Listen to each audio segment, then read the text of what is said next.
Goeiemôre, dis Woensdag 16 Maart. Welkom by die beste van beeld, 'n kort oorsig oor vandag se koerant. In ons hoofnuus: 2 rowers is gister doodgeskiet deur polisielede wat in 'n helikopter hulle agterna gesit het. Meneer Gerrit Oosthuizen, 'n beeldleser, het vir ons laat weet hy het gery op die snelweg. Toe sien hy daar's 'n helikopter bo hom en 'n motor wat hom agtervolg, en die volgende oomblik het die skote geklap. Lees Hilda Fourie se volledige berig in vandag se koerant. Die aantal renosters wat vanjaar sover in Suid-Afrikaanse nasionale parke en elders gestroop is, het die week op 71 gestaan, berig Elise Tempelhof.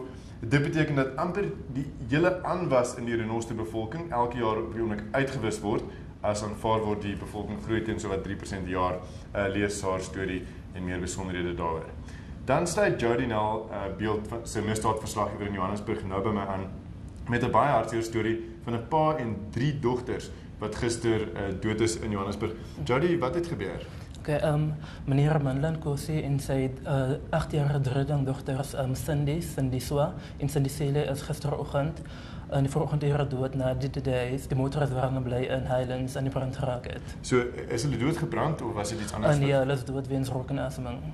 So, waar was die ma tydens hierdie tragedie? Die ma was by die familie in die motorhuis, hulle het allemaal geslaap.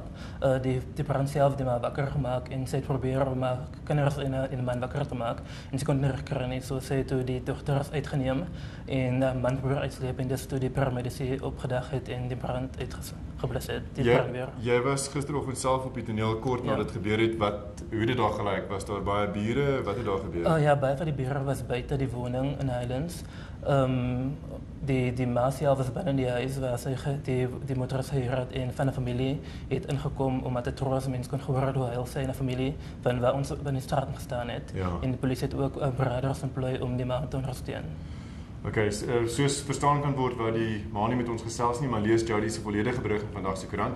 Enkele ander stories: 'n swartlys gaan opgestel word vir munisipale amptenare wat afgedank word weens finansiële wanbestuur of korrupsie. Hulle sal vir 10 jaar nie by stadsrade en munisipaliteite mag werk nie, volgens 'n nuwe wetsontwerp. En 'n gevangene het gister in Randburg se hof doodleuters by die trappe uit die selle uitgestap en by die hof uitgestap, tot wagte agtergekom het hy probeer ontsnap. Hulle het hom plat geduik en weer agter tralies toegesluit. Lees die berig van Paulie van Wyk. Lekker lees.